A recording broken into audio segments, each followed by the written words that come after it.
আমরা দেখেছি যে রাজ্য প্রশাসনের কি ভূমিকা, রাজ্য পুলিশের কি ভূমিকা 9ই আগস্টের ঘটনাকে কেন্দ্র করে। আমরা 14ই আগস্ট দেখেছি রাজ্য পুলিশের কি ভূমিকা আরজি করকে সুরক্ষা দেওয়ার প্রশ্নে।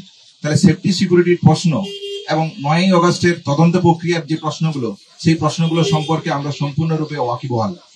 তাহলে সেই জায়গা থেকেই রাজ্য পুলিশের উপর ভরসা জায়গা না থাকার কারণেই আমরা চেয়েছিলাম court monitor judicial magistrate inquiry, আমরা পেয়েছিলাম কোর্ট মনিটর সিবিআই ইনভেস্টিগেশন, দেশের সর্বোচ্চ সংস্থা। আমরা তো বারবার এই কথা বলছি। তাহলে বাকি ঘটনা যেমন ঘটেছে তার সাথে আরজি করের একটা ডিফারেন্স আছে, আরজি করের একটা পার্থক্য আছে। পার্থক্যটা কি? পার্থক্যটা হচ্ছে আরজি করে এমন একটা জায়গা, যে জায়গাতে স্বাস্থ্য দুর্নীতির যে চূড়ান্ত রূপরেখা, সেই রূপরেখা আমরা দেখেছি বায়োমেডিক্যাল ওয়েস্ট নিয়ে কলকাতা এই আরজিকর অথরিটির কি ভূমিকা, প্রিন্সিপালের কি ভূমিকা। আমরা কালকেই সংবাদ মাধ্যমে দেখেছি যে এইখানে টাকা এবং দুর্বৃত্তায়ন তৈরি করার জন্য কোন চিকিৎসককে কিভাবে জেল এবং কাস্টাডিতে পাঠিয়ে দিতে পারে। তাহলে আরজিকরের পরিবেশ কি ছিল?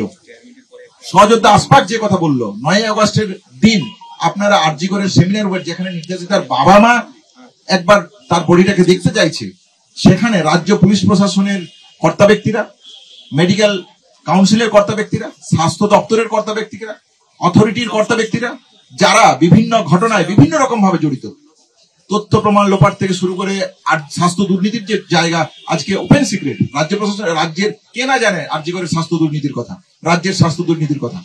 তাহলে সেই ঘটনাকে ধামাচাপা দেওয়া, চেষ্টা করা, এভিডেন্স চেম্বারকে লুট করা, সুপ্রিম কোর্টের অন্দরে এই জায়গা ধ্বনিত হয়েছে। এ তো শুধু জুনিয়র ডাক্তারদের কথার কথা নয়, এ তো সিবিআই চার্জশিটে পরিষ্কার ভাবে উল্লেখ করা আছে, এ তো জুনিয়র ডাক্তারদের কথার কথা নয়। তাহলে এই জায়গাগুলোকে কোথাও একটা কি আড়াল করার প্রচেষ্টা থাকছে না? তাহলে বাকি ঘটনার যে বিচার এসেছে সেই বিচারকে আমিও ওয়েলকাম করি। আমি মনে করি ব্যক্তিগতভাবে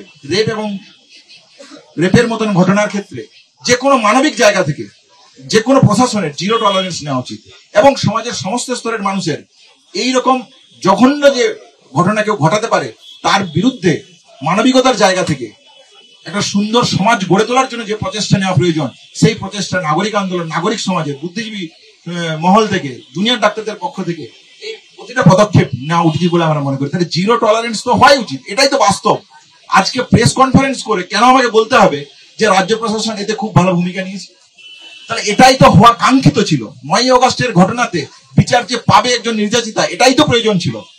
আজকে চার্জশিট দিতে পারছে না, প্রকাশ্য দিবালোকে অভিযুক্তরা ঘুরে বেড়াচ্ছে, এটা কি কাঙ্ক্ষিত ছিল?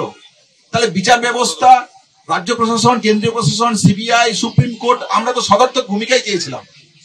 আমরা তো দেখতেই চাইছিলাম যে সেদিন কি ঘটেছিল, এইটুকু তো প্রশ্ন আছে আমাদের কাছে। আমাদেরকে তো অন্য কোনো হাতিগোড়া আমরা প্রশ্ন চাইনি, আমরা চেয়েছিলাম সত্যের একটু কাছাকাছি পৌঁছতে। তাহলে সেই জায়গা থেকে এত বিরুদ্ধাচরণ কেন, এত বিরুদ্ধতা কেন? তাহলে অতি দ্রুততার সাথে 90, এখন তো আর দীর্ঘসূত্রিতা নিয়ে প্রশ্ন থাকার মনে হয় কোনো জায়গা নেই। চার্জশিট দিতে পারছে না, 90 দিন পেরিয়ে গেছে। অতি দ্রুততার সাথে ন্যায় বিচারের পথে সবাই এগিয়ে আসুক, এই আহ্বান রাখে।